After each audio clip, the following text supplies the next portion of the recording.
தினம் ஒரு நிமிடம் 2 கேள்வி பதில். டே 74, 74வது நாள். கொஸ்டின் 1.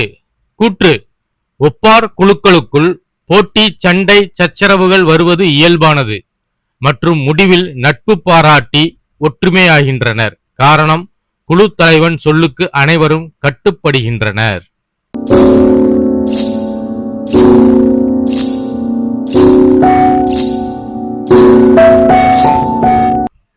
ஆன்சர்: கூற்று மற்றும் காரணம் இரண்டும் சரி.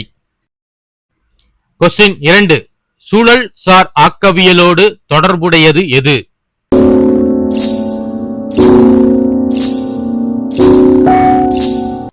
ஆன்சர்: சூழல் சார் கற்றலின் முக்கியத்துவம், கற்றலின் கலாச்சாரத்தின் தாக்கம்.